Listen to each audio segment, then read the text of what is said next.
wa arsyadana ila sabili huda. Segala puji bagi Allah Jalla Jalaluh, memperkenalkan hidayahnya untuk kita, mengumpulkan kita di atas ketakwaan kepada Sang Pencipta. Sebuah nikmat yang agung tatkala Allah memperkenankan bagi kita untuk mengenalnya, kemudian berserah diri kepadanya. Allahumma salli wa sallim wa zid wa barik wa an'im ala sayyidina wa maulana Muhammadin wa ala alihi wa ashabihi ajma'in. Semoga salawat dan salam senantiasa tercurahkan untuk baginda Nabi kita Muhammad sallallahu alaihi wasallam, keluarga beliau, istri-istri beliau, putra-putri beliau, dan untuk seluruh sahabat Nabi. Semoga Allah meridhai kita bersama mereka. Amma ba'd. Jamaah rahimakumullah, pada pagi hari ini tanggal 24 Safar 1439 Hijriah, kita bersua kembali untuk mengkaji perjalanan hidup Rasulullah sallallahu alaihi wasallam. Perjalanan yang indah, perjalanan yang menakjubkan, tapi sayangnya banyak dilupakan oleh umat Islam sendiri.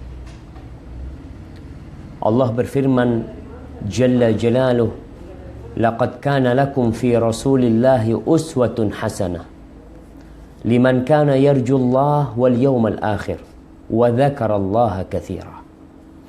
Kata Allah, telah ada pada diri Rasulullah sallallahu alaihi wasallam, Masya Allah, afwan, ada yang terputus.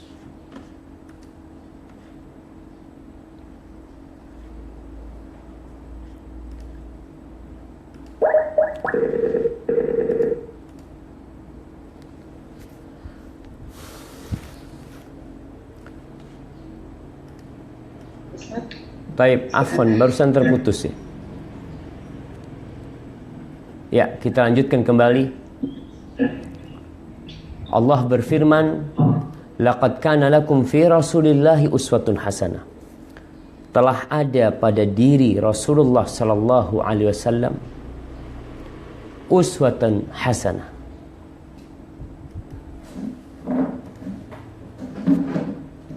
Suri tauladan yang baik. Untuk siapa? Sebenarnya untuk semua manusia, tapi tidak semua manusia bisa mengambil faidah. Sebagaimana Allah Jalla Jalaluh menurunkan Al-Quranul Karim hudan linnas, petunjuk bagi umat manusia, tapi Allah sebutkan di awal surat Al-Baqarah, Al-Quran itu hudan lil muttaqin, petunjuk buat orang-orang yang bertakwa. Berkaitan dengan suri tauladan yang ada pada diri Nabi alaihi salatu wassalam, Allah mengatakan liman kana yarjullah wal yawmal akhir. Di situ ada suri tauladan yang baik bagi siapa yang berharap berjumpa dengan Allah dan dengan hari akhir, berharap balasan pada hari kebangkitan, dan banyak berzikir, wa dzakarallah katsira, dan dia banyak berzikir kepada Allah. Artinya manusia-manusia yang jarang berzikir, dia akan menganggap diri Nabi SAW bukan teladan. Dia akan beranggapan bahwasanya apa yang dicontohkan oleh baginda Rasulullah sallallahu alaihi wasallam sudah berlalu waktunya, sudah bukan masanya, tidak up to date. tidak relevan dengan bahasa-bahasa yang mereka sebutkan. Hari ini kita akan melanjutkan sedikit hikmah ketika Rasulullah SAW mengembala kambing. Ada hikmah yang harus kita ambil di sini. Ada banyak hikmah. Di antara hikmah tersebut ya, kalau kita lihat di halaman 76.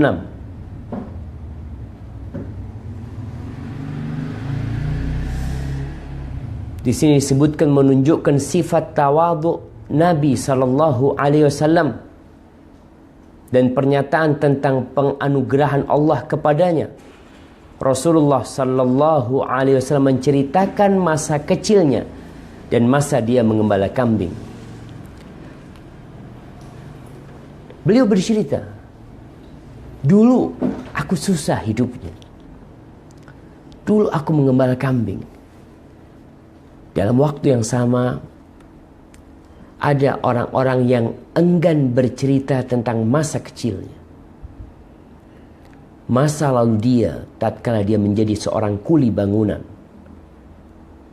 Ketika dia datang mengadu nasib ke Jakarta, dan dia kemana-mana naik angkot, sekarang dia mengendarai kendaraan yang mewah. Dia enggan bercerita. Mau bercerita bahwasanya aku dulu pernah melarat. Malu atas dasar kesombongan. Tidak ingin diketahui oleh orang kelemahan dan kekurangannya. Sementara masa lalu itu perlu untuk dikenang. Hingga seorang bisa mengukur nilai dan awal kehidupannya. Dia bisa mengukur siapa dia.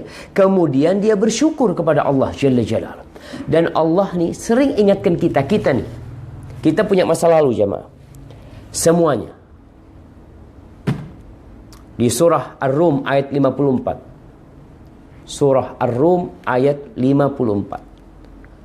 Allah mengingatkan kita kepada masa lalu kita. Allah mengatakan, Wallahu khalaqakum min dha'f. Thumma ja'ala min ba'di dha'fin quwwatan wa syaibah. Yakhluqu ma yasha' wa huwal alimul qadir. Allah mengatakan, dan Allah menciptakan kalian dari kelemahan. Kalian tuh lemah. Makhluk yang sangat lemah. Bahkan dibandingkan dengan anak seekor kambing atau anak seekor ayam, manusia lebih lemah. Anak ayam keluar langsung bisa jalan. Langsung diajak cari makan sama ibunya. Anak kambing keluar langsung bisa berdiri. Kemudian dia berdiri menyusu dan berjalan bersama ibundanya. Kita min dhaf, lemah sekali. Keluar menyusahkan orang banyak. Berapa orang yang berusaha membantu keluarnya seorang manusia. Setelah keluar tidak bisa berbuat apa-apa. Kita hanya bisa menangis. Membalik tubuhnya tidak bisa. Kalau tadi anak ayam berjalan sama ibunya, anak kambing bisa berjalan sama ibunya, kita berpindah dari tempat kita nggak bisa. Semuanya tergantung orang lain. Andai orang tua kita tidak perhatian sama kita, nggak mungkin kita bisa duduk mendengarkan kajian pada saat ini. Kita mungkin sudah menjadi bangkai. Dan Allah mengingatkan kita. Kemudian kata Allah, setelah kelemahan itu Allah kasih kekuatan sama kalian. Ini yang masih kuat, yang masih muda, ingat. Itu kekuatan dari Allah, kau dulu pernah lemah. Sehingga sejatinya, ketika manusia ingat dengan masa lalu dia, insya Allah sifat sombong itu akan pergi. Malu sama dirinya. Apa yang akan kau sombongkan sebenarnya? Wasyaibah, lalu Allah jadikan kau tua, sepuh, penuh dengan penyakit. Yakhluqu ma yasha. Allah menciptakan apa yang dia kehendaki. Dan dia maha mengetahui dan maha kuasa. Supaya kita nggak sombong. Di surat Al-Anfal ayat 26, Allah menceritakan, mengingatkan manusia dengan masa lalu. Wadhkuru id antum qalilun, mengingatkan kepada umat Islam, kepada bangsa Arab, kepada orang-orang yang kemudian jumlah mereka besar, menjadi negeri yang besar, menjadi negeri yang jaya, menjadi masyarakat yang hidup penuh dengan kecukupan. Allah mengingatkan, wadhkuru id antum qalilun mustad'afuna fil ard. Ingat ketika kalian sedikit. Umat Islam dulu sedikit. Mustad'afuna fil ard. Kalian orang-orang yang lemah, yang tidak diperhitungkan di bumi ini. Kalian takut, takhafuna ayyatakhaftafakumun nas. Kalian takut dihancurkan, dibinasakan, diculik oleh manusia, dicerai-beraikan oleh manusia. Fa'awakum wa ayyadakum binasir. Lalu Allah memberikan tempat buat kalian. Umat Islam berangkat hijrah ke Madinah. Allah yang ngasih. Allah yang ngasih itu. Allah berikan kekuatan dengan bantuan dari Allah. Wa razaqakum minat thayyibat. Lalu Allah memberikan rizki yang baik-baik. Apa kata Allah? La'allakum tashkurun. Agar kalian bersyukur. Jadi jamaah, Syekh menjelaskan bagaimana Nabi SAW menceritakan, iya, aku dulu pernah gembala kambing, dapat upah. Bukan gembala kambing sekedar ingin pengalaman, bukan, kerja, dapat upah beliau sallallahu alaihi wasallam. Hingga orang tidak akan sombong kepada orang yang lemah. Ngelihat anak buahnya sedang mengangkut sesuatu, butuh bantuan, kau bantu. Sebagian bos kadangkala enggak, jaim, jaga image, jaga jati dirinya, jaga kepribadiannya. Di sini ceritakan bagaimana tatkala seorang datang menjumpai Rasul sallallahu alaihi wasallam. Orang ini gemetar ketika berjumpa dengan Nabi alaihi salatu wasallam. Dia tidak pernah melihat Nabi alaihi salatu wasallam. Ketika dia menjumpai Nabi alaihi salatu wasallam, disebutkan dalam hadis ini, fa'asabahu khaufun minan Nabi alaihi salatu wasallam. Orang ini ketakutan, merasa takut dengan Nabi alaihi salatu wasallam. Apa kata Nabi sallallahu alaihi wasallam? Hawwin alaik fa inni lastu bimalik. Innama ana ibnu imra'atin ta'kulul qadid. Hawin, tenang, enggak usah takut sama aku. Aku ini bukan raja. Aku bukan raja. Aku ini anak seorang perempuan yang biasa makan daging kering. Beliau menyebutkan daging kering. Orang-orang kaya memakan daging segar. Kapan mereka mau makan daging, mereka potong. Ketika mereka potong, mereka habiskan. Sedangkan orang-orang miskin, dagingnya disimpan, dijemur. Aku nih anak seorang wanita yang biasa makan dendeng, daging kering. Sallallahu alaihi nabiyina wasallam. Jadi berulang kali Nabi alaihi salatu wasallam memberikan pelajaran kepada kita tentang bagaimana seharusnya hidup seorang muslim. Jauh dari kesombongan. Kenapa? La yadkhulul jannah. La yadkhulul jannah man kana fi qalbihi mithqala habbatin min khardalin min kibir. Kata Nabi SAW, tidak masuk surga siapa yang di dalam hatinya ada seberat biji sawi dari kesombongan. Nggak masuk surga. Kemudian Syekh menyebutkan termasuk pintu syaitan yang masuk dalam kehidupan kaula muda adalah menamakan sesuatu dengan bukan namanya, yang sesuai dengan syariat. Dan ini pintu syaitan. Kenapa? Hingga orang itu mudah melakukan pelanggaran sementara dia merasakan itu bukan pelanggaran. Nih, kita perlu menjaga nama-nama, istilah-istilah syariat tetap kita jaga. Karena kalau tidak, akan banyak pelanggaran. Di sini dikasih contoh tentang masalah kesombongan tadi. Kadang-kala syaitan mengatakan, kau jangan duduk sama orang-orang miskin, jangan dekat sama mereka, nanti martabatmu turun. Jangan ngobrol sama anak kecil, nanti harismanmu hilang. Subhanallah. Ini untuk menjaga kekuatan kepribadian martabat seseorang. Apa bedanya dengan kesombongan sebenarnya? Rasulullah SAW menyuruh kita dekat sama orang miskin. Cinta kepada orang miskin, bukan hanya dekat. Nabi SAW memberikan wasiat kepada Abu Dzar radhiyallahu taala anhu. Di antara wasiatnya adalah ausani bihubbil masakin waddunu minhum. Aku dikasih wasiat untuk cinta kepada orang-orang miskin, bukan cinta dari jauh, bukan. Bukan hanya mengirimkan bantuan sosial kepada mereka, bukan. Tapi cinta bersama kedekatan dengan mereka. Dekat, kau duduk sama mereka, datang ke rumahnya, ngobrol sama mereka. Sehingga tuh orang-orang yang tidak mau cinta sama orang miskin, tidak mau dekat, dengan bisikan syaitan untuk menjaga martabat, sejatinya itu kesombongan.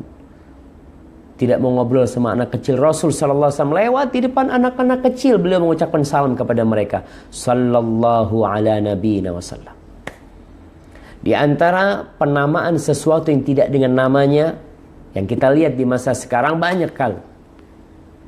Di antaranya adalah riba. Tidak ada riba, kita lihat. Penamaan riba, bank A, ribanya sekian persen. Bank A memberikan riba 0%.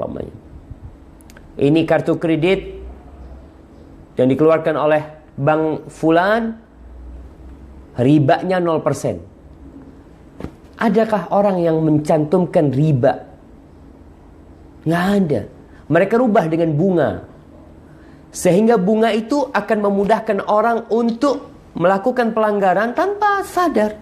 Atau dia nggak ada ribanya kok Ustaz. Cuma memang kata pelayannya ada bunganya. Tapi kalau riba, alhamdulillah Ustaz, mereka termasuk yang takut dengan riba. Maka yang ada hanya bunga. Apakah benar jamaah?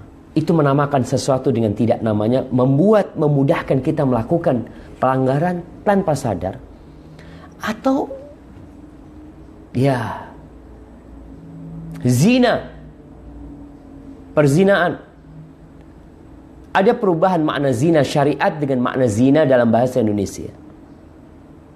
Dalam syariat, zina itu adalah ketika seorang berhubungan badan dengan yang bukan istrinya atau budaknya. Mau sudah menikah, mau di bawah umur, mau di atas umur, mau sudah sepuh, mau suka sama suka, itu namanya zina. Tapi dirubah. Tidak dikatakan zina. Karena apa? Karena suaminya zina itu untuk yang sudah menikah. Baru kena hukum zina. Karena sudah menikah. Dan itu pun ada laporan dari suami atau istrinya. Kalau nggak ada laporan, enggak. Itu tetap zina menurut syariat. Dan Allah akan turunkan azabnya. Pelacur. Yang dulu kita SD disebut wanita tunasusila. Sekarang nggak ada lagi wanita tunasusila. Yang ada PSK. Sehingga wanita-wanita itu melakukan dosa besar tanpa merasa mereka membuat pelanggaran. Seakan-akan itu sebuah profesi, dan memang profesi. Dibikin sama mereka. Kita tetap menamakannya sesuai dengan namanya. Maka ingat, jadi banyak pelanggaran-pelanggaran karena nama-nama dirubah. Tapi pelajaran yang terakhir dari kisah menggembalanya Nabi alaihi salatu wassalam, di sini disebutkan bahwa para nabi menggembala kambing semenjak mereka kecil, dan mereka menyandarkan kehidupan mereka melalui usaha mereka. Dan ini penting bagi para dai, para pendakwah, untuk bekerja, untuk memiliki penghasilan, tidak bersandar kepada duit yang diberikan oleh masyarakat, yang diberikan oleh jamaahnya. Ana mengingat satu kejadian yang hati ana ketika itu benar-benar takut dan merasa malu. Pada waktu ana di Libya, kita masih jadi santri di Jakarta waktu itu, tahun 1418-19 Hijriah. Ketika itu di Masjid Matraman, Masjid Jami' Matraman.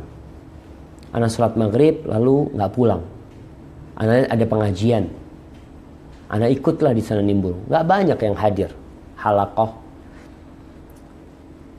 Lagi kajian, tahu-tahu ada model kantong kain yang berjalan atau kantong plastik, lupa ana udah. Setiap orang masukkan duit ke sana. Masukkan duit, muter lewat ana, ya kita mahasiswa nggak punya duit, lewat nggak ngasih. Lewat terus ana perhatikan kemana larinya itu duit.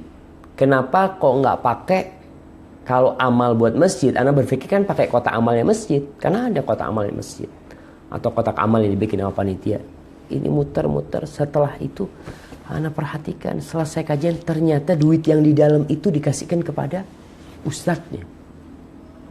Ana, ya Allah ya, kok sepertinya sangat tidak pantas seperti itu. Maka Syekh menyebutkan di sini, seorang pendakwah seharusnya bersandar kepada Allah, bergantung kepada Allah. Kalau bisa dia punya usaha, memiliki pemasukan, dia menjadi pengajar, menjadi apalah, tidak mengharapkan dari orang-orang yang dia dakwain. Sehingga Syekh menyebutkan, gimana kalau engkau biasa mendapatkan sedekah-sedekah mereka, pemberian-pemberian orang-orang itu, lalu kau berbicara tentang zuhud, berbicara tentang bagaimana seorang tidak boleh terlena, dan kau sendiri terlena dengan pemberian-pemberian manusia. Dan Rasul SAW ketika berdakwah, beliau tidak mengharap belas kasih dari mereka, dari orang-orang musyrikin. Makanya tidak ada celaan kepada Nabi SAW, kau dapat duit dari kita, enggak. Dan kita lihat kenapa Rasul SAW mengharamkan zakat buat dirinya dan buat keluarga. Haram itu zakat buat keluarga Nabi SAW. Kenapa? Agar orang-orang tidak berpikir bahwasanya Nabi SAW berdakwah dapat zakat tuh yang beliau gunakan untuk memakmurkan diri dan keluarganya. Lah, bukan itu. Maka keluarga Nabi nggak boleh sampai hari ini. Artinya tetap mereka menjaga muru'ah Rasul SAW dan menjaga kemuliaan agama ini. Bahwasanya mereka nggak ambil dari orang-orang.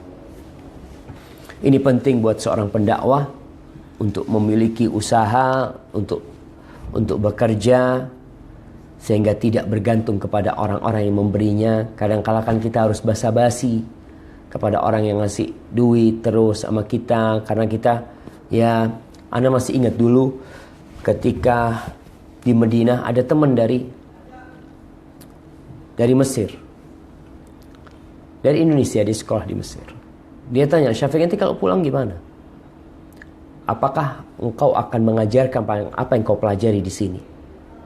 Yang jelas kau akan, ya, dimusuhin oleh masyarakat. Nah, bismillah, apa kebenaran yang anak pelajarin, anak akan sampaikan insya Allah. Kata dia, kalau anak sih anak ikut balik aja sama masyarakat, karena kita hidup dari mereka. Susah kalau kita harus menentang mereka. Dan itu beratnya memang. Tatkala seorang itu bersandar kepada pemberian orang, kita mau menyampaikan kebenaran sulit. Karena apa ya? Karena takut nanti nggak ditransferin fulus, takut nanti kemudian ya dia nggak mau kenal sama kita lagi karena kita menegur dia. Tapi seorang pendakwah yang punya penghasilan, mau dikasih nggak dikasih, dia nggak ngurus sama orang. Dan aku tidak mengharap dari orang. Itu penting pelajaran dari kisah mengembalakan kambing Rasul Sallallahu Alaihi Wasallam masa hidupnya. Kemudian beliau berdagang, beliau berusaha sehingga menjaga air mukanya dan menjaga dakwah yang disampaikan. Barakallahu fiik. Kita masuk ke pembahasan tentang rahib pendeta Buhaira atau Bahira. Silakan dibaca.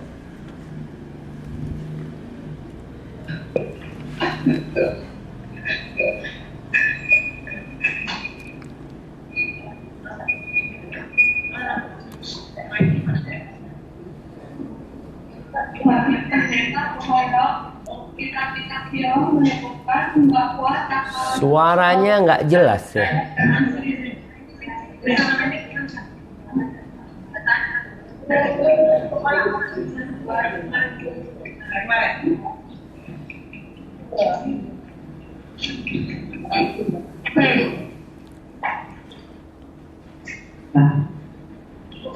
Dari pendeta Buhaira, kitab sirah menyebutkan bahwa Nabi Shallallahu Alaihi Wasallam tatkala berusia 17 tahun dia pergi ke Syam bersama pamannya Abu Thalib untuk melakukan perdagangan.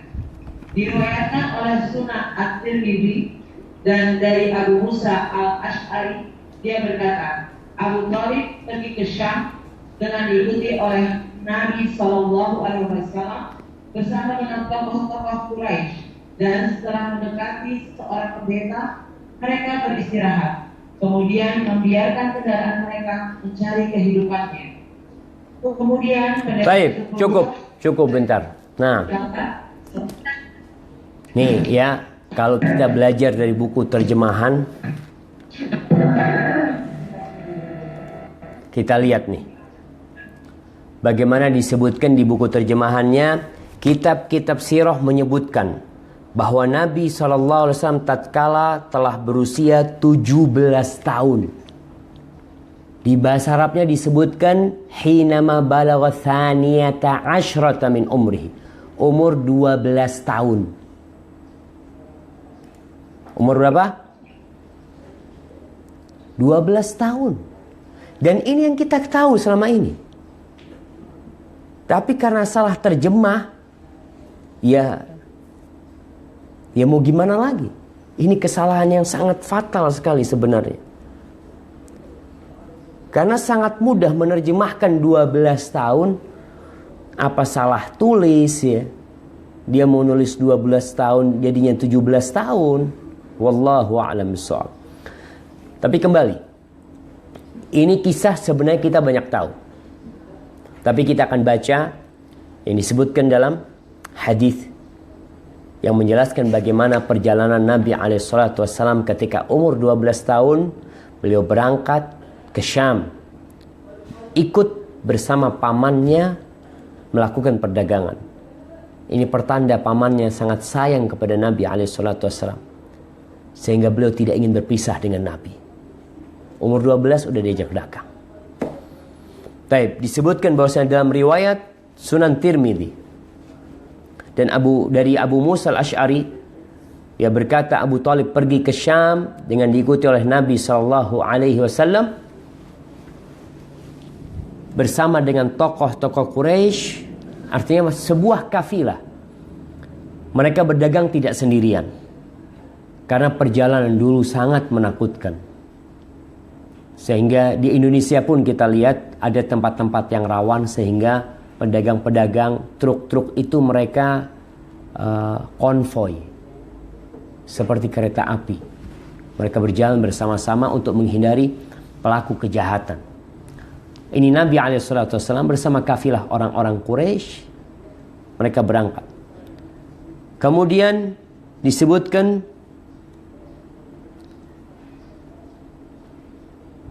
tunggu bentar. Falamma asyrahu 'ala rahib habatu.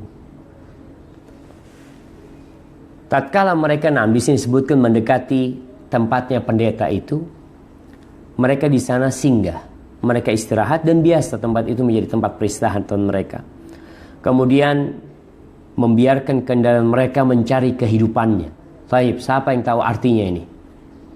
Ibu-ibu, apa artinya kemudian membiarkan kendaraan mereka mencari kehidupannya.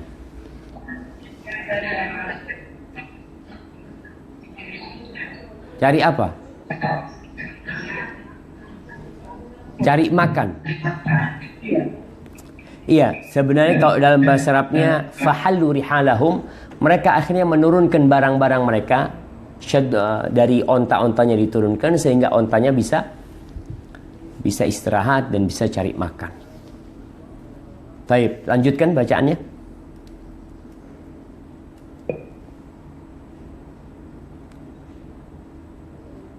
Naam.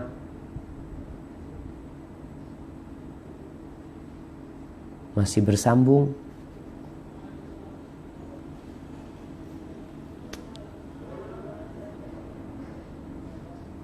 Baik. Mungkin ada yang terputus, saya akan lanjutkan membacanya.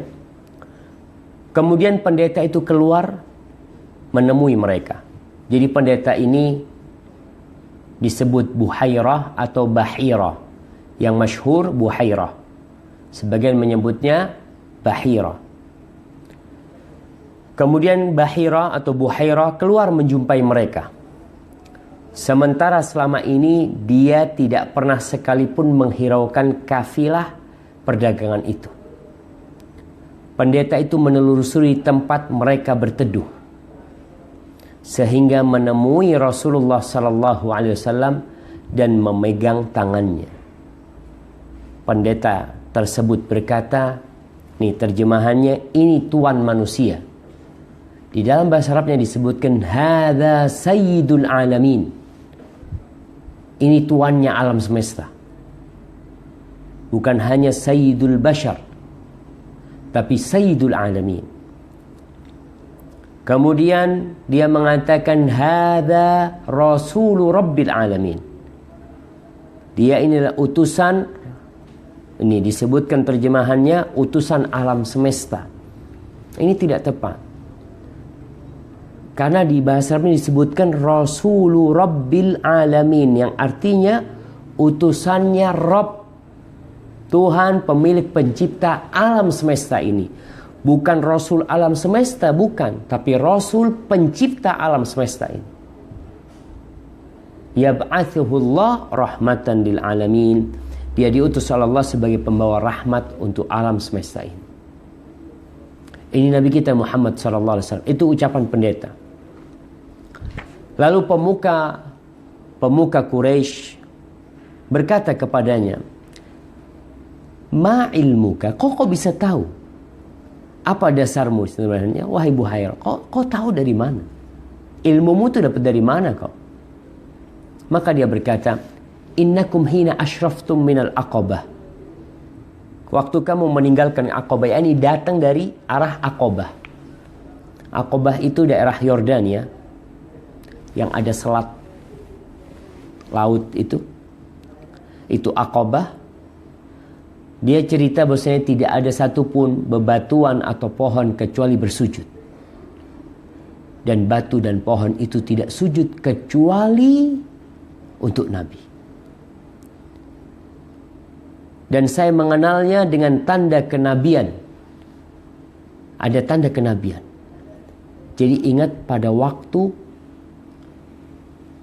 di belahnya dada Rasul SAW ketika umur 4 tahun, itu dikeluarkan jantungnya, kemudian dicuci, setelah itu dikembalikan kembali, dan pada akhirnya dikasih stempel cap kenabian. Di mana cap kenabian? Di sini disebutkan di bawah pundak seperti buah apel. Ada banyak sifat, tapi sebenarnya tidak seperti buah apel yang besar, enggak. Ini anak akan bacakan. Terus terang, anak baru tahu hari ini. Ya, nggak apa-apa lah. Namanya Ustadz baru tahu. Dari dulu anak kalau ditanya di mana letak cap stempel kenabian yang ada di pundak Nabi SAW. Hadis-hadis menyebutkan baina katifai, di antara dua pundaknya. Ada yang mengatakan di bawah pundak kirinya, tapi di mana letaknya Ana berusaha untuk mencari, mungkin para ulama menggambarkan ya tempatnya itu, lokasinya, sehingga kita bisa tahu dengan jelas di pundak kita ini bagian mana. Ana akan bacakan sesuatu ilmu yang ana baru dapat hari ini, ya kita bagi-bagilah. Bentar. Nah, ini udah dapat. Jadi ketika Salman Al-Farisi radhiyallahu ta'ala anhu menjumpai Nabi pada masa kedatangan Nabi alaihi salatu wassalam ke kota Madinah, kata Salman, falamma ra'ani Rasulullah sallallahu alaihi wasallam istadbartuhu. Awalnya Salman menjumpai Nabi dari depan. Setelah itu Salman muter ke belakang. Kata Salman, Nabi melihatku dan aku berputar ke belakang. Arafa anni astathbitu fi syai' usifali. Nabi tahu kalau Salman ini sedang mengecek kebenaran sesuatu yang ada pada diri Nabi. Kalau dia ini Nabi, ada sesuatu tuh yang Salman ingin melihat. Fa'alqa rida'ahu an dhahrihi. Maka Nabi selendangnya dilemparkan ke belakang. Ingat dulu baju orang Arab itu ketika bicara sarung sama selendang, ya sarung sama selendang nggak ada dalemannya. Selendang ya selendang, seperti orang pakai baju ihram. Ketika dibuka ya kelihatan punggungnya. Maka di situ ketika Salman radhiyallahu taala anhu melihat dari belakang, Nabi membuang selendangnya, dijatuhkan selendangnya. Apa kata Salman? Fa nazartu ilal khatam fa araftu. Aku melihat kepada stempel kenabian dan aku tahu ini yang disebutkan. Fa akbabtu alaihi uqabbiluhu wa abki. Di situ aku peluk Nabi dari belakang, aku ciumi pundak Nabi alaihi salatu wasallam dan aku menangis. Setelah itu Nabi mengatakan, tahawal kau di depan. Nabi mau ngobrol sama Salman. Awalnya kan di belakang Salman Farisi. Di mana tempat khatam? Di mana tempat stempel itu? Tadi hadis-hadis menyebutkan di antara dua pundaknya, di punggung Nabi alaihi salatu wassalam. Ada hadis yang menyebutkan dengan lebih jelas bahwasanya di arah kiri. Di mana Ibnu Hajar, saya akan bacakan ucapan Ibnu Hajar Al-Asqalani dalam Fathul Bari. Dia mengatakan, menceritakan tentang kenapa stempel kenabian itu kok di pundak kiri, bukan di kanan, tapi di pundak kiri. Qala al-ulama fil hikmati min dhalika anna al-qalba fi tilka al-jihah. Para ulama menyebutkan bahwasanya hikmah diletakkannya stempel kenabian di pundak bagian kiri karena jantung itu ada di arah kiri. Dan disebutkan suatu berita, khabar maktu. Khabar maktu ini artinya sebuah berita dari tabi'in. Kalau mauquf marfu dari Nabi, mauquf dari sahabat, kalau maktu dari tabi'in disebutkan. Ucapan tabi'in. Anna rajulan sa'ala rabbahu an yuriyahu mawdi'a syaitan. Disebutkan bahwasanya ada seorang yang meminta kepada Allah agar ditampakkan kepadanya tempat syaitan ini di mana. Fara'a syaitana fi surati difda inda naghadi katifil aisar hidha'a qalbi. Dia melihat, akhirnya ditunjukkan kepada Allah ceritanya ini, letak syaitan, tempatnya syaitan itu menggoda manusia ternyata di belikat kirinya, di belakang pundaknya. Tahu tulang belikat sebelah kiri ini yang pas dengan arah hati. Hati kita di sebelah kiri. Dan syaitan itu dari arah belakang, di mungkin ya sekitar belikat sana, tulang belikat yang berhadapan dengan hati. Jadi syaitan bukan dari depan, dia dari belakang. Kemudian disebutkan lahu khurtumun kal ba'udah. Dia di belakang seperti seekor katak yang memiliki belalai. Belalai itu seperti belalainya nyamuk, masuk ke dalam hatinya. Itu tuh tempat stempel kenabian Nabi. Di pundaknya sini. Jadi berhadapan dengan jantungnya. Ya kira-kira di bawah belikat yang anak-anak nggak tahu secara persis di mana letak jantung. Anak tadi searching tentang letak jantung, ya kayaknya di arah sebelah sinilah ya. Dia di sebelah kiri, berarti di arah belakang yang sejajar dengan jantung itu, di situ stempel kenabian. Setan nggak bisa ganggu Nabi dari arah sana. Di sini disebutkan waqala Suhaili mawdi'u khatamin nubuwah, diceritakan mana letak khatamun nubuwah, stempel kenabian itu di pundak kiri Nabi SAW, di tulang belikat sana ya. Kenapa? Li'annahu ma'sumun min waswasati syaitan. Karena Nabi SAW terjaga dari godaan syaitan. Wa dhalikal mawdi', dan tempat belakang itu yadkhulu minhu syaitan liwaswisa libni Adam. Anak Adam itu terganggu dari syaitan di belakangnya sana. Itu tempat masuknya syaitan menggoda anak Adam. Sehingga tatkala kita disebutkan min syarril waswasil khannas, bahwasanya tatkala seorang mengingat Allah, tuh syaitannya jadi mengecil. Ketika kita lupa, maka dia semakin besar godaan dia kepada kita. Jadi ini berkaitan dengan letak khatamun nubuwah. Terus terang, ana baru dapat hari ini.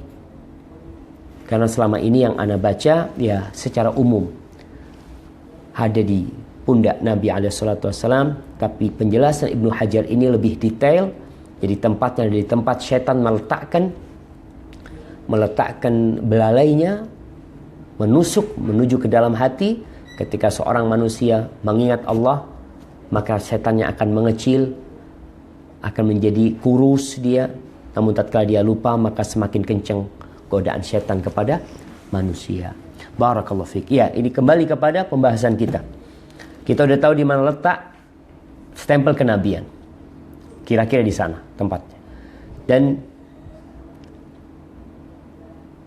pendeta Buhairah atau Bahira ini tahu dari sana ada stempel itu. Karena umur Nabi sudah 12 tahun sallallahu alaihi wasallam. Stempel itu dipasang ketika umur 4 tahun alaihi salatu wassalam. Kemudian pendeta itu pulang dan membuatkan makanan untuk orang Quraisy. Diundang makan mereka. Sewaktu mereka mendatangi undangan, Nabi SAW tidak ada. Nabi berada di antara unta-unta. Lalu Buhairah itu berkata, apa kata Buhairah itu? Panggil dia bersama kalian. Kemudian dia datang dan awan telah menaunginya. Awan menaungi Nabi SAW. Setelah mendekat ke kaum, ternyata naungan pohon itu telah melindungi tokoh Quraisy. Artinya orang-orang Quraisy sudah ada di bayangan pohon itu. Sehingga Nabi datang udah gak dapat lagi. Udah penuh tuh yang ada, naungannya udah penuh. Lalu Nabi duduk di tempat yang ada sinar matahari. Tiba-tiba teduh pohon itu, naungan itu, pohon itu bergerak dan menaungi Rasulullah sallallahu alaihi wasallam. Buhairah berkata, lihatlah bagaimana teduh pohon itu beralih menaunginya. Kemudian Buhairah berpesan agar tidak membawa Nabi Muhammad SAW ke Syam, ke Romawi. Karena Syam pada waktu itu dibawa kekuasaan Romawi. Karena kalau mereka melihat Nabi Muhammad SAW, maka mereka pasti akan mengenalinya dan membunuhnya. Baik. Kemudian pada waktu mereka berdialog, berdiskusi, tiba-tiba ada 7 orang yang datang dari Romawi. Lalu Buhairah menjumpainya dan berkata, kalian ngapain datang ke sini nih? Ngapain kalian datang ke sini? Mereka berkata, kami datang karena pada bulan ini ada seorang nabi yang telah melakukan perjalanan dan tidak ada jalan kecuali telah ditelusuri. Dan tidak ada jalan kecuali telah ditelusuri dan kami telah mendapat informasi bahwa dia melintasi jalan kamu ini. Baik, ana mau bacakan bahasa Arabnya karena ana lihat ada sesuatu yang kurang tepat di terjemahan ini. Di sini disebutkan maja abikum. Buhairah bertanya, kalian kenapa datang ke sini? Mereka mengatakan, ji'na, kita datang sebagaimana disebutkan di sini. Kami datang karena pada bulan ini akan keluar Nabi, akan melakukan perjalanan. Baik. Lalu 7 orang pasukan ini mengatakan, tidak ada sewalam yabqa tariqun illa bu'itha ilaihi binas. Tidak ada satu jalan kecuali di sana telah diutus orang-orang untuk mencari Nabi. Jadi bukan berkata di sini, ini ada yang kurang, kayaknya belum sempat diterjemahkan mungkin. Tolong ditambahkan. Disebutkan di sini, tidak ada jalan kecuali telah diutus orang-orang untuk mencarinya. Artinya pasukan Romawi dikirim ke semua jalan. Terus, wa inna qad ukhbirna khabarahu bitariqika. Tadi ana dikasih tahu kalau dia lewat jalanmu ini. Apa kata pendeta ini? Qala afara'aitum amran. Dia mengatakan, bagaimana pendapat kalian jika Allah berkehendak atas sesuatu? Adakah seorang dari umat manusia ini yang mampu untuk menahannya, mampu untuk menggagalkannya? Mereka berkata tidak mungkin. Kalau Allah berkehendak nggak mungkin. Kalau begitu, baiatlah kepada Nabi ini. Maka mereka datang dan membaiat Nabi SAW. Kemudian mereka di sini disebutkan fa'aqamu indahu. Mereka sempat tinggal di tempat itu. Aqamu indahu. Artinya tinggal di tempat itu sementara. Lalu mereka bertanya, siapa walinya? Dikatakan Abu Talib. Maka kemudian mereka meminta, di sini disebutkan Abu Talib senantiasa berusaha hingga dia mengambil kembali Muhammad dan mengutus bersamanya Abu Bakar dan Bilal. Ini kurang tepat jamaah. Sebenarnya mereka yang memaksa Abu Talib agar tidak membawa Nabi ke Syam. Jadi bukan mereka memaksa agar Abu Talib menyerahkan Nabi kepada mereka, enggak. Falam yazal yunashiduhu hatta raddaha Abu Talib. Sehingga Abu Talib pun merasa yakin dengan ucapan mereka. Akhirnya Nabi SAW dikirim untuk pulang ke Mekah bersama Abu Bakar dan Bilal, dan pendeta Buhairah membekalinya dengan kue dan minyak. Jamaah, hadis ini diperselisihkan oleh para ulama. Banyak yang mensahihkan. Tapi Al-Imam Al-Zahabi dan beberapa ulama mengingkari hadis ini. Ini sekedar ilmu buat kita bersama. Karena ada yang mengatakan kisah ini bagaimana mungkin kalau Rasul Sallallahu Alaihi Wasallam beliau sudah mendapatkan informasi ini dari pendeta. Kenapa Nabi SAW tidak pernah mengingatkan pamannya dengan kejadian ini, Abu Talib, dan tidak pernah mengingatkan tokoh-tokoh Quraisy yang hadir pada waktu itu? Tidak pernah terjadi. Kemudian dalam hadis ini disebutkan juga ada Abu Bakar dan Bilal. Kemana Bilal pada waktu itu? Nggak ada. Bilal masih jadi budaknya Umayyah bin Khalaf. Abu Bakar pun masih belum beriman. Umur Abu Bakar pada waktu itu, kalau Nabi 12 tahun, umur Abu Bakar sekitar 9,5 tahun. Umur Bilal ya habis, di bawahnya lagi Bilal. Maka sebagian ulama mengingkari cerita ini, walaupun sebagian mensahihkan. Tanpa tambahan ada Abu Bakar dan Bilal. Tanpa tambahan ada Abu Bakar dan Bilal. Taib, ala kulli hal, kita akan ambil pelajaran. Karena Syekh termasuk yang menguatkan kisah ini, maka kita akan ambil pelajaran dan hikmah dari kisah Nabi bersama Buhairah. Yang pertama, pelajaran pertama, di kisah Buhairah ini terdapat bukti bahwa ahlul kitab, bahwa orang-orang Nasara dan orang-orang Yahudi, mereka mengetahui lewat kitab-kitab mereka sifat Rasulullah Sallallahu Alaihi Wasallam. Dan bukan hanya sifatnya, masa kedatangannya pun mereka tahu. Dari kisah Salman Al-Farisi kita bisa tahu tuh bagaimana pendeta terakhir yang menjadi guru Salman Al-Farisi mengingatkan nggak ada lagi nih. Sudah tidak ada lagi orang yang seperti aku dalam menegakkan kebenaran. Dan dia cerita, tapi ini sudah dekat masa keluarnya seorang nabi. Lalu Salman dikasih arahan untuk berangkat menuju ke Madinah. Berarti masanya mereka tahu. Adapun pengingkaran mereka terhadap risalah, pengingkaran itu bukan karena kebodohan, tapi mereka mengingkari atas dasar ilmu. Berarti apa yang menyebabkan? Sombong. Rasulullah SAW ketika ditanya tentang sombong, apa jawab beliau alaihi salatu wassalam? Al-kibru batarul haqqi wa ghamtun nas. Yang disebut sombong itu apa? Menolak kebenaran, tahu kebenaran dan meremehkan orang lain. Itu sombong. Semoga Allah menyelamatkan kita dari sifat sombong. Disebutkan di dalam surah Al-Baqarah ayat 89 tentang ilmu ahlul kitab dengan nabi yang akan diutus.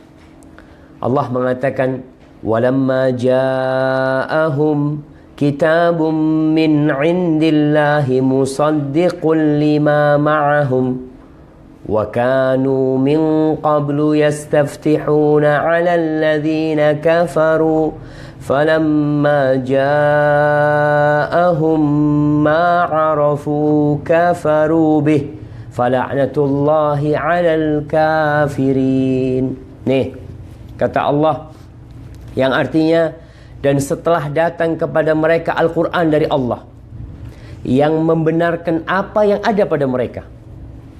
Mereka punya Taurat, mereka punya Injil, mereka punya ilmu sebelumnya. Maka mereka disebut Ahlul Kitab. Padahal Allah menyebutkan tentang realita yang ada pada masa itu. Wa kanu min qabl. Padahal sebelumnya mereka biasa memohon kedatangan Nabi. Tuh Ahlul Kitab biasa tuh. Orang-orang Yahudi Nasrani biasa minta Nabi. Agar apa? Agar Nabi diutus. Sehingga mereka memiliki pemimpin yang dengan pemimpin itu mereka bisa memenangkan, mengalahkan musuh-musuh mereka. Mereka sebelumnya biasa memohon kedatangan Nabi untuk mendapatkan kemenangan atas orang-orang kafir. Falamma ja'ahum ma'arafu, maka setelah datang kepada mereka apa yang mereka ketahui. Mereka tahu, sifatnya tahu, tempat hijrahnya tahu, waktunya tahu. Falamma ja'ahum ma'arafu, ketika datang kepada mereka apa yang mereka sudah ketahui, mereka beriman. La kafaru bih, mereka kufur dengannya. Dan ini kadangkala terjadi dengan kita. Kita mungkin lagi dialog sama orang, kita kata enggak, ana minta dalilnya. Kalau ada dalilnya ana mau ikut. Ditunjukkan dalilnya, aduh, oh enggak bisa tuh. Subhanallah, engkau tahu. Ini orang-orang tahu dan mereka kufur. Apa yang terjadi? Fala'natullah al kafirin.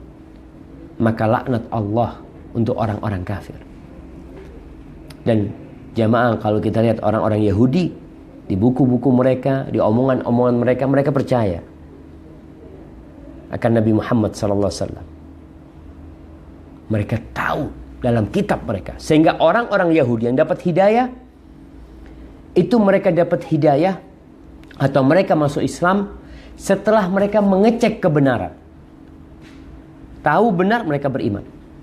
Tapi ternyata kebanyakan mereka la yu'minun. Mereka tidak beriman. Baik. Yang kedua, hikmah dari kisah Buhairah atau Bahira. Kisah Buhairah, dalam kisah Buhairah terdapat kesaksian Ahlul Kitab terhadap Ahlul Kitab. Kesaksian Ahlul Kitab ini yang ngasih saksi ini seorang pendeta. Sehingga orang-orang Nasoro nggak bisa nolak sebenarnya. Seharusnya bahkan itu kesaksian seorang ulama dari ulama Bani Israel atas kebenaran Rasulullah SAW dalam kenabiannya. dan kesaksian terhadap orang-orang Nasara atas kebencian mereka, bahwa mereka akan memusuhi Nabi SAW. Dari mana? Kan Buhairah ngomong, jangan lanjutkan. Jangan lanjutkan, mereka mencari. Mereka hendak membunuh. Mereka tahu, mereka benci dengan Nabi SAW. Mereka ingin, ini ahlu kitab. Mereka ingin membunuh Nabi SAW.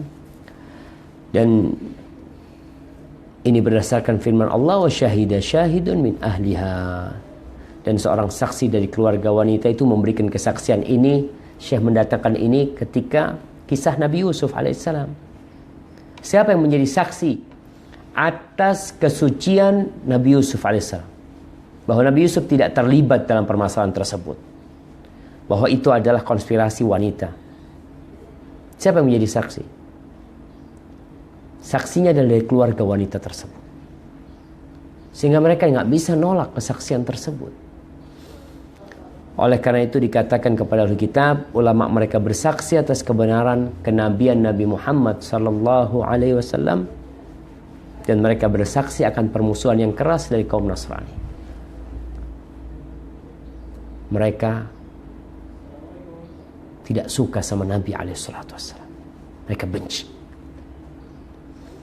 Dan sampai hari ini kebencian mereka semakin tampak. Mereka berusaha menutupi dengan bercerita tentang perdamaian.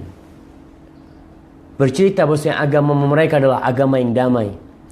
Agama yang cinta dengan assalam, peace. Mereka sebutkan. Tapi enggak.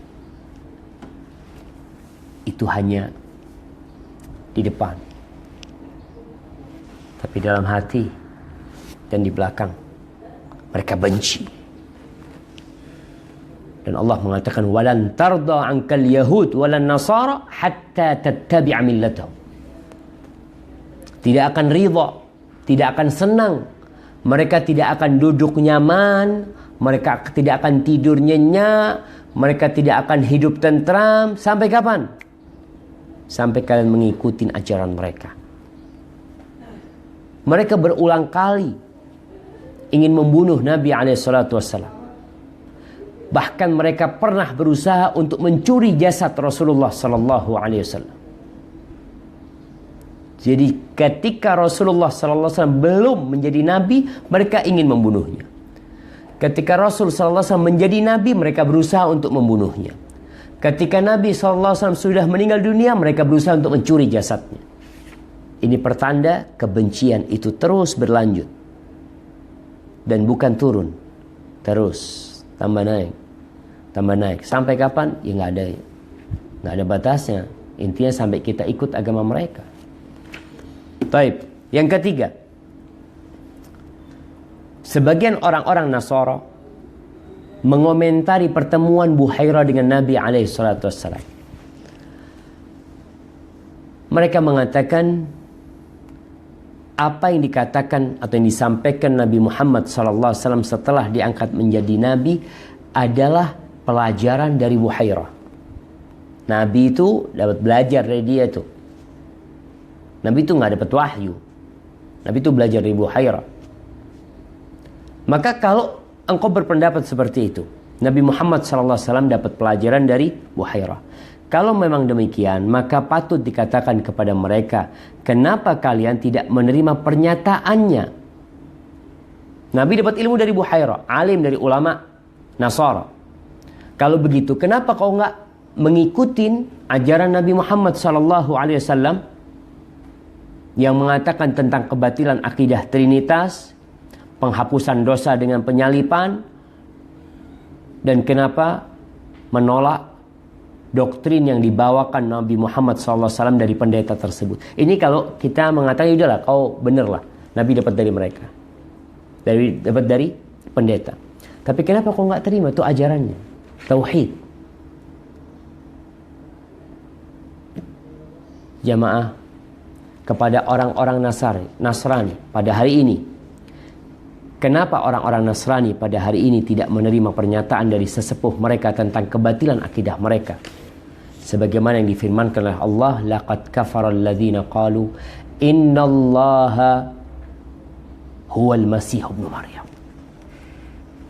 Allah mengatakan telah kafirlah.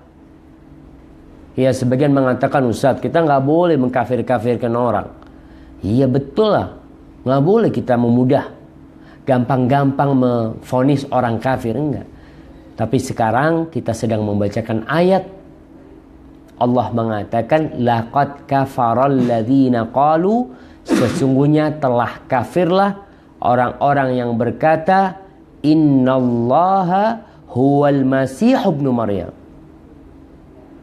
Siapa yang kafir? Orang yang mengatakan Allah itu ialah Al-Masih putra Maryam. Ini sebagian pernyataan orang-orang Nasrani sampai hari ini. Mereka mengatakan hal itu. Lalu mereka mengklaim Nabi Muhammad SAW belajar dari pendeta mereka. Dan Nabi mengajarkan kepada tauhid. Dan tentunya tidak benar. Nabi mendapatkan pelajaran dari mereka. Mereka mengatakan innama yu'allimuhu bashar. Yang ngajarin itu manusia. Lah. Yang ngajarin itu Jibril, dapat wahyu dari Allah Jalla Jalaluh. Dan Allah berfirman, laqad kafara alladhina qalu innallaha thalithu thalathah wa ma min ilahin illa ilahu wahid. Sesungguhnya kafirlah. Siapa yang kafir? Orang-orang yang mengatakan bahwasanya Allah salah seorang dari yang tiga. Oknum, mereka punya tiga oknum. Allah oknum dari yang tiga. Orang yang mengatakan itu maka dia telah kafir. Kenapa? Wa ma min ilahin illa ilahu wahid. Padahal sekali-kali tidak ada Tuhan selain dari Tuhan yang esa, Allah Jalla Jalaluh. Kalau memang perkataan tersebut bersumber dari Buhairah, maka kenapa kalian tidak menerimanya? Orang-orang Nasara. Nih, kata engkau ini dapat dari Buhairah. Haibati fillah, maka apa yang kita simak dari kisah Buhairah? Tadi kita sampaikan bahwasanya memang ada perbedaan di antara para ulama tentang keabsahan kisah tersebut. Sebagian menerima, sebagian menolak. Sebagian menerima dengan catatan. Seperti tadi kisah Abu Bakar dan Bilal tidak masuk, itu termasuk mungkar. Ada kisah-kisah yang mungkar yang disebutkan dalam kisah tersebut, tapi secara umum yang masyhur peristiwa itu terjadi. Nabi alaihissalam tatkala berumur 12 tahun, beliau berangkat ke Syam. Di sana beliau hendak berdagang, dan pelajaran lain yang kita bisa ambil dari kisah ini, kita lihat bagaimana Nabi alaihissalam umur 12 tahun udah berdagang. Udah ikut berdagang, ikut membantu. Dan ini pelajaran buat para orang tua. Agar anak-anaknya mulai diajarin mandiri sejak kecil. Sejak anak itu sudah bisa memahami ucapan orang tua, ajarin. Mandiri. Suruh nyapu rumah sendiri. Anak-anak kadangkala sepatu pulang sekolah nggak tahu ditaruh di mana, besok pagi bingung. Orang tuanya yang mencarikan sepatunya. Maka pelajaran. Para orang tua berusaha untuk membuat anaknya berjalan sendiri. Diajarin kerja, nggak apa-apa, ajarin kerja. Jualan, Masya Allah, ajarin jualan. Ustaz katanya anak-anak kalau tahu fulus, Ustaz, akhirnya nggak sekolah. Ya, kalau memang sekolahnya itu untuk cari fulus, ya udah sekarang bisa cari fulus nih.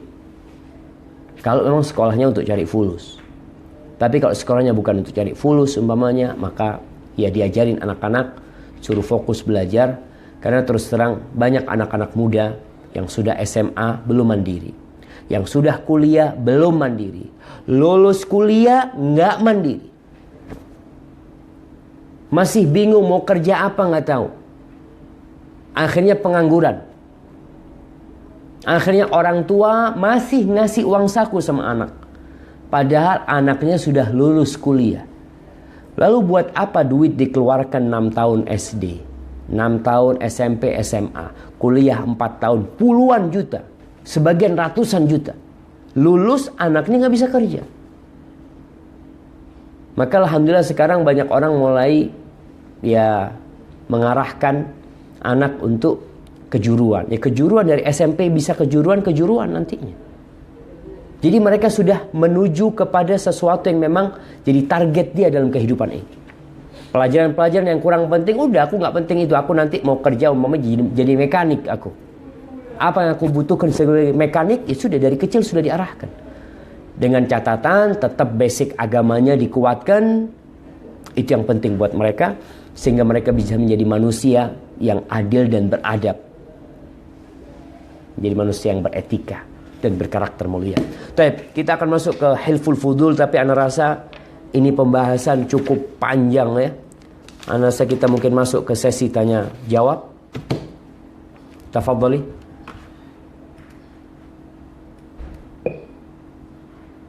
Nah. Ibu, ada yang bertanya langsung Ibu.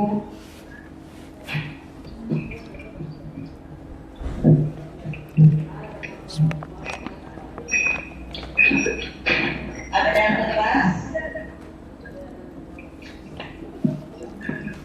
Bisa. Ustaz di sana Ustaz. Tafadhal.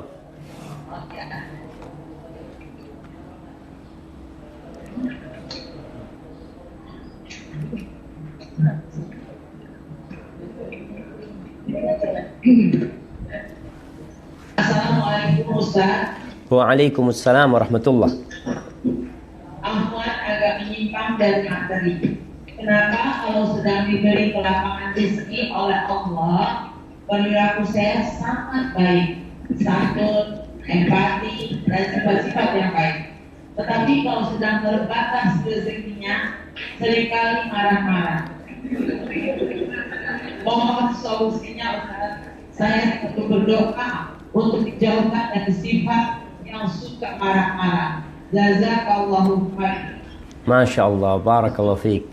Nah, ini Masya Allah jemaah. Memang manusia itu kayaknya nggak jauh dari yang disebutkan tadi. Jadi ada orang kalau dapat rezeki, Masya Allah seneng banget, dunia ini jadi indah buat dia.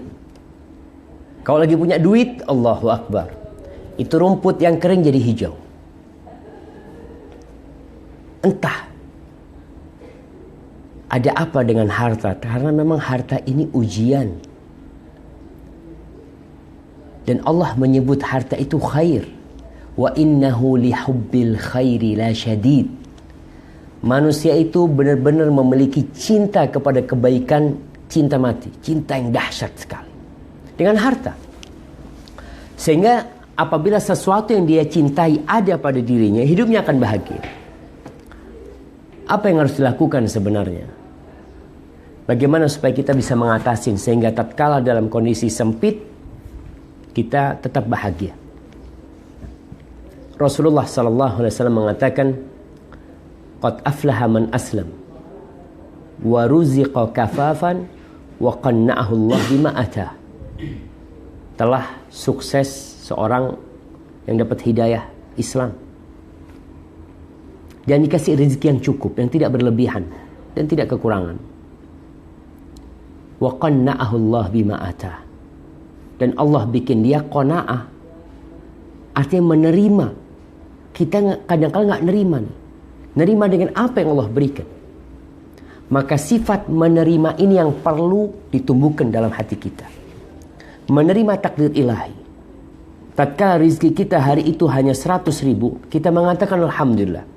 Ana yakin ini baik buat kita. Tatkala rezekinya 50.000, dia katakan Alhamdulillah. Senantiasa kita menjaga keimanan kita dengan cara seperti itu. Allah menyebutkan innal insana khuliqa halu'a. Manusia itu diciptakan penuh dengan keluh kesah. Senantiasa berkeluh kesah. Idza massahu syarru jazua. Kalau dia kena kesusahan, dia jadi putus asa, jadi gampang marah, jadi gampang memaki. Wa idza massahul khairu manua. Kalau dapat rezeki kadang-kala pelit. Tapi tadi kan enggak Ustaz, ana kalau dapat rezeki alhamdulillah Ustaz. Ana baik sama orang. Berarti kau punya satu sifat, Yaitu kalau susah kau jadi nggak baik. Bagaimana caranya? Allah katakan illal musallin, kecuali orang-orang yang sholat, jaga sholatnya. Alladzina hum ala salatihim daimun, yang sholatnya senantiasa dijaga. Artinya bukan asal-asalan sholat, artinya bukan bolong-bolong sholatnya. Sholatnya senantiasa tepat waktu, ada istiqamah di diri dia. Walladzina fi amwalihim haqqum ma'lum lis-sa'ili wal mahrum, mereka suka bersedekah. Artinya kau bersedekah jangan nunggu kaya. Ketika kau miskin, kau bagi juga. Tadi, kalau miskin gampang marah-marah. Kau kalau punya 100.000, kau sedekah sesuai dengan 100.000. Kau hanya memiliki 10.000, kau tetap sedekah. Tapi dengan nilai ya sesuai yang kau miliki. Jangan menunggu uangmu banyak baru bersedekah. Sehingga bisa jadi tatkala uangmu banyak, kau juga tidak bersedekah. Ini untuk menjaga hati kita ya, agar tidak gampang berkeluh kesah. Kemudian walladzina yusaddiquna biyaumiddin, mereka percaya dengan adanya hari pembalasan. Dunia bakal ditinggalkan, kenapa kau harus susah? Jamaah, ketika engkau melihat orang rumahnya 1 hektar, atau kau ingin beli kebun yang luasnya 500 hektar, mungkin kau berpikir nggak mungkin. Ya, tapi itu bagi Allah mudah sekali. Allah yang memiliki bumi ini. Bumi semuanya milik Allah. Semuanya. Allah mau kasih kau 1 kota, mau kasih kau seJakarta, itu sangat sedikit. Sedikit nggak ada harganya. Karena apa? Karena Allah akan kasih kau di surga 10 kali lipat bumi, dunia ini. 10 kali lipat dunia ini. Allah akan kasih buat kau nanti. Maka tadi tumbuhkan keimanan dengan yaumiddin. Walladzina hum min azabi rabbihim musyfiqun, takut dengan azab Allah. Maka sehingga enggak marah-marah lagi Allah. Kenapa aku harus marah-marah? Kenapa aku harus susah? Ya sudah, nerima. Sehingga hidupmu akan nyaman. Kemudian disebutkan sifat-sifat yang lain yang mereka menjaga kemaluan mereka kecuali untuk istri mereka dan budak-budak mereka. Mereka adalah orang yang menjaga amanah, menjaga kesaksian mereka, dan Allah tutup lagi, mereka adalah orang-orang yang menjaga sholatnya. Maka tadi, kalau ada orang yang merasa susah hidupnya karena rezekinya sempit, maka kau sebenarnya orang yang belum punya sifat qanaah. Kau perlu menumbuhkan keimanan kepada Allah dan hari akhir dengan adanya hari pembalasan. Kau perlu mengecilkan dunia ini. Mengecilkan. Nabi seringkali mengingatkan sahabat tentang remehnya dunia ini, supaya hati mereka tidak terpaut dan tergantung dengan dunia. Taib, dunia ini sarana menuju akhirat. Nah, kau perlu cari dunia, kau gunakan untuk bekalmu menuju akhirat. Tapi kau cari dunia bukan untuk dunia. Kau cari dunia bukan untuk dunia. Karena kalau kau cari dunia untuk dunia, ya kau seperti orang yang mengejar fata morgana, tidak akan pernah sampai. Karena yang kau kumpulkan sejatinya akan hilang dan sirna. Hadza wallahu a'lam bissawab. Dan banyak baca-baca la haula wala quwwata illa billah. Baca hasbunallahu ni'mal wakil ya. Baca firman Allah, man yattaqillaha yaj'al lahu makhrajan wa yarzuqhu min haitsu la yahtasib. Naam. Mungkin seperti itu. Wallahu a'lam bissawab.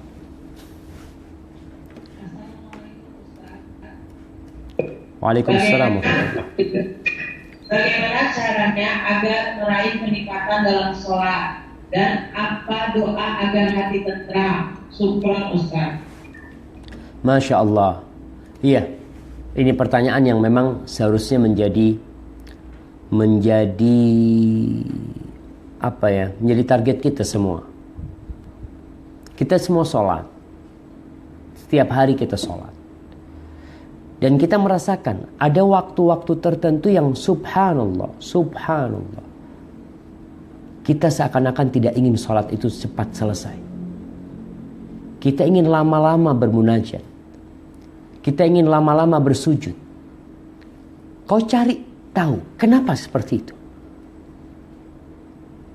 Biasanya tatkala kita kena musibah, tatkala kita punya hajat, tatkala kita ada keperluan sama Allah, maka berarti kau harus tumbuhkan dalam hatimu kalau engkau berada dalam kondisi yang sangat mengkhawatirkan dan kau butuh sama Allah. Kita butuh sama Allah jemaah. Memang sih kadangkala kita menganggap musibah itu urusan dunia aja. Coba tatkala kau berbuat maksiat, kau ingat, ya Allah, kalau bukan kau ya Allah yang bantu aku akan terus terjumus dalam maksiat ini. Maka dengan cara seperti itu kau akan sholat dengan penuh kekhusyuan. Karena kau ketika sujud mau minta sama Allah, aku mau minta nih sama Allah. Mulai dari Allahu Akbar kau sudah hadirkan, aku mau minta sama Allah. Aku memohon sama Allah, aku punya masalah nih, hanya Allah yang bisa menyelesaikan. Tentunya dibantu dengan memahami bacaan sholat itu sendiri. Jadi ketika mau sholat, kenapa Nabi SAW menganjurkan kita untuk tidak menahan hajat kita ketika mau sholat? Karena itu mengganggu kita. Begitu pula dengan hajat yang lain. Kalau kau mau sholat, kau kepikiran kompor udah dimatikan belum, kau berangkat ke belakang. Berangkat ke belakang, kau lihat, selesai. Soalnya kalau kau enggak, kayaknya udah aku matikan. Kau Allahu Akbar, datang lagi tuh setan, kayaknya belum loh. Kok kayaknya belum matikan kompor, masa ya? Akhirnya sepanjang sholat kau mikirkan itu. Apa aja? Kenapa kita ketika sholat usahakan HP-nya dimatikan? Nggak Ustaz, ana di rumah kok Ustaz, nggak perlu ana matikan Ustaz. Ketika tuh bunyi dering HP, kau sholat kau kepikiran. Siapa kira-kira yang teleponnya? Kayaknya fulana kayaknya. Akhirnya kepikiran sama dia. Ketika telepon itu berulang kali, aduh kayaknya penting banget ini. Kayaknya ada apa-apa. Maka kita akhirnya jadi gak khusyuk sholatnya. Maka tadi, segala sarana kekhusyuan perlu kita hadirkan. Baik sarana materi atau sarana hati kita sendiri yang kita perlu persiapkan. Bacaan sholat yang kita perlu membaca, menghafal ayat-ayat Quran yang baru. Artinya tambahan hafalan baru ya. Kemudian bacaan-bacaan sujud, bacaan-bacaan ruku. Sehingga kita semakin menghayati dan konsentrasi dalam sholat kita. Adapun pertanyaan kedua berkaitan bagaimana mendapatkan hati yang tenang. Itu pertanyaan yang jawabannya sangat mudah. Dan solusinya sangat sederhana. Apa kata Allah? Alladzina amanu wa tatma'innu qulubuhum bidzikrillah. Ala bidzikrillah tatma'innul qulub. Dan orang-orang beriman yang hati mereka damai, tentram dengan apa? Dengan zikrullah. Bukankah dengan zikrullah hati itu tenang? Udah, itu kuncinya. Sehingga kalau kau lagi galau, lagi bingung, lagi suntuk, berhenti kau. Kau ambil wudhu. Kau duduk. Kau di waktu duha kau hamparkan sejadah. Kau berzikir. Habis sholat duha, kau berzikir. Baca Rabbil firli wa tub alayya innaka antat tawwabul ghafur 100 kali. 100 kau hitung. Ustaz, ana kalau ngitung pakai jari kok lupa Ustaz. Mau pakai tasbih. Boleh pakai tasbih, tapi lebih baik kau pakai jarimu. Tapi kalau ada orang mau pakai tasbih, tafadhol. Namun tetap ingat, yang lebih afdal adalah dengan jari. Ketika orang mengingat Allah. Cuma kan kadang orang nggak ngitung. Kita itu kadang-kala kalau nggak ngitung jemaah, kayaknya udah banyak. Udah merasa banyak. Kenapa? Karena kita sedang berperang melawan syaitan. Syaitan tuh paling nggak suka kalau ketemu orang zikir. Karena orang yang berzikir itu seperti orang yang menyelamatkan dirinya dalam benteng. Makanya kalau antum lihat buku doa-doa itu yang dikarang oleh Syekh Sa'id Al-Qahtani, beliau menamakannya Hisnul Muslim, benteng seorang muslim. Dengan zikrullah kau akan tenang. Kemudian jauhkan dari dosa-dosa. Karena dosa itu membawa kegalauan, membawa naas, membawa sial. Itu dosa. Sehingga yang kau rasakan dari kegalauan itu jangan-jangan karena dosa yang kau lakukan. Maka tinggalkan sebab-sebab kegalauan, kau akan tentram hidupmu. Hadza wallahu a'lam bishawab. Nah. Assalamualaikum Ustaz. Waalaikumsalam warahmatullah. Sering merasakan ngilu di bawah tulang belika. Apakah ini tanda adanya godaan syaitan? Masya Allah, Masya Allah. Jamaah, Wallahu a'lam bishawab. Mungkin salah tidur dia atau apa. Tapi yang jelas kita tadi berbicara itu penjelasan Ibnu Hajar Al-Asqalani. Di situ kita bisa memahami min syarril waswasil khannas, bahwasanya ada syaitan yang namanya masmusadana zan astaghfirullahaladzim. Masyaitan diyusawis ismuhu. Tunggu anak kok lupa namanya. Min syarril waswasil khannas. Astaghfirullahaladzim. Saya mana lupa nama setan yang suka ngasih was-was itu. Memang kalau dari yang disebutkan oleh Ibnu Hajar tadi, bisa jadi memang dia di situ letaknya.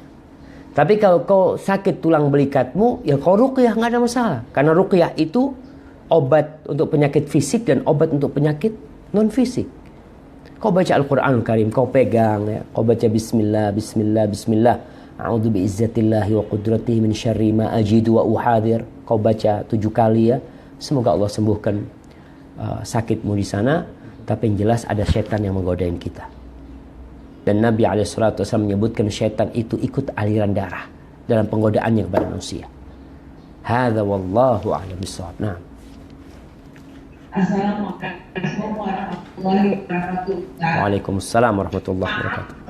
Maaf di luar tema. Bagaimana hukumnya membesuk orang sakit tapi suami di kehadiran kami, padahal si sakit sangat mengharapkan kehadiran kami sebab kami dan si sakit bersaudara kandung. Afwan, barusan terputus. Bisa diulangin? Maaf, di luar tema. Bagaimana hukumnya membesuk orang sakit tapi suami si sakit tidak meridhoi kehadiran kami, padahal si sakit sangat mengharapkan kehadiran kami sebab kami dan si sakit bersaudara kandung. Allahu Akbar. Ya jemaah, ini kayaknya ada keributan antara periparan ya. Kalau tadi dikatakan ini saudara kandung mau jenguk saudaranya sendiri yang sakit, tapi suami iparnya itu, artinya suami adiknya atau suami kakaknya itu tidak meridhoi kehadirannya. Maka ini termasuk memutuskan silaturahim. Karena apa penyebabnya sebenarnya? Kalau ada masalah di dirimu, kau punya masalah sama si suaminya, maka kau datang minta maaf. Karena ada asap, ada api. Terkadang ada permasalahan-permasalahan yang kita merasa tidak salah. Sehingga kita merasa, kenapa sih dia kok kayak gitu sikapnya? Salahku apa? Kau datang minta maaf kepada mereka. Mungkin ada sikap-sikapmu yang selama ini membuat dia tidak nyaman, sehingga kehadiranmu ke sana jadi beban buat dia. Itu bisa jadi terjadi. Kalau kesalahannya enggak Ustaz, yang masalah itu memang dianya. Dia nih memang dari awal orangnya enggak benar. Bagaimana sikapmu? Seperti kata Allah Jalla Jalla, idfa' billati hiya ahsan. Balaslah yang buruk itu dengan yang lebih baik, bukan dengan keburukan yang sama. Keburukan dan kebaikan tidak sama. Wala tastawil hasanatu walas sayyi'ah, enggak sama memang. Tapi kita menyikapi manusia tidak sama dengan menyikapi syaitan. Menyikapi syaitan maka dengan cara a'udzubillahi minasyaitonir rajim. Kita meminta perlindungan kepada Allah dari godaan syaitan. Adapun menyikapi manusia itu asalnya baik. Dia punya sifat baik, dasar manusia itu baik. Maka kita perlu membalas dengan yang lebih baik. Semoga dia balik kepada asalnya menjadi baik pula. Tetap kau berusaha. Apalagi kalau memang adikmu yang saudara kandungmu itu, kalau kau datang mungkin dia akan cepat sembuh ya, senang dengan kedatanganmu. Atau kau bisa cari waktu-waktu tertentu. Artinya kau cari waktu-waktu tertentu yang gak ada tuh suaminya. Kau datang, kau bisa berkunjung ke sana menjumpai saudaramu, tapi tetap dengan cara yang lebih baik. Kau balas. Hadza wallahu a'lam bishawab. Baik, pertanyaan terakhir. Assalamualaikum warahmatullahi wabarakatuh. Waalaikumsalam warahmatullahi wabarakatuh. Akhwat, mau bertanya, saya mempunyai teman dan tetangga yang non-Islam dan sering ngobrol ke rumah. Bagaimana sikap yang sebaiknya dilakukan, Ustaz? Barakallahu fiik. Nah, Masya Allah. Ya, ini berkaitan dengan berteman dengan non-muslim, bertetangga dengan non-muslim. Bagaimana sikap seorang muslim? Islam agama rahmatan lil alamin. Kita diperintahkan berbuat baik kepada seluruh manusia, muslim non-muslim, dengan hak yang berbeda-beda tentunya. Kita diperintahkan untuk berbuat baik kepada binatang-binatang. Walaupun ada binatang-binatang yang berbuat baik dengan mereka dengan cara membunuh mereka, seperti ular umpamanya, ada aturannya dalam Islam. Bagaimana dengan tetangga kita yang non-muslim? Apa yang wajib kita lakukan umpamanya? Kita berusaha berbuat baik sama dia, tunjukkan keindahan Islam. Tapi Nabi pernah berpesan, la tusahib illa mu'minan. Jangan kau jadikan sahabat kecuali orang beriman. Kalau sekedar kenal, nggak ada masalah. Tapi sahabat, jangan, kata Nabi SAW. La tusahib illa mu'minan. Wala ya'kul ta'amaka illa taqi. Jangan sampai kau itu mengundang orang untuk makan di rumahmu kecuali orang yang bertakwa. Jadi kalau sudah mulai masuk rumah kita, makan di rumah kita, ini mah udah deket banget nih. Maka usahakan orang bertakwa. Jangan sampai kau masukkan orang yang tidak bertakwa. Muslim gak bertakwa aja kita suruh hindari.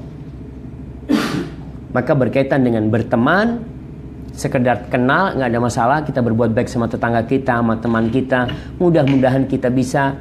Ya, kalau kau cinta sama temanmu, bentuk cinta yang paling utama jamaah adalah menyelamatkan dia dari api neraka. Itu cinta yang sesungguhnya. Tapi sebagian kan enggak. Sebagian aduh enggak enak Ustaz, risih lah mau dakwain dia, mau ngomong tentang agama subhanallah. Kalau kau cinta sama dia, ingat cinta yang sebenarnya adalah tatkala engkau menyelamatkan orang-orang yang kau cintai dari api neraka. Hadhihi haqiqatul mahabbah. Itu hakikat cinta. Tapi kalau kau sekedar mau ambil maslahat dari dia, basa-basi sama dia, ya udah, kau berarti tidak cinta sama dia. Maka paling tidak tadi berkaitan dengan teman kita, tetangga kita, berbuat baiklah sama mereka, walaupun mereka non-muslim, dengan catatan mudah-mudahan kau juga bisa membawa dia kepada Islam dengan doa-doa yang kau panjatkan, dengan permohonan kepada Allah Jalla Jalla. Hadza wallahu a'lam bishawab. Ana rasa itu menjadi penutup pertemuan kita pada pagi hari ini.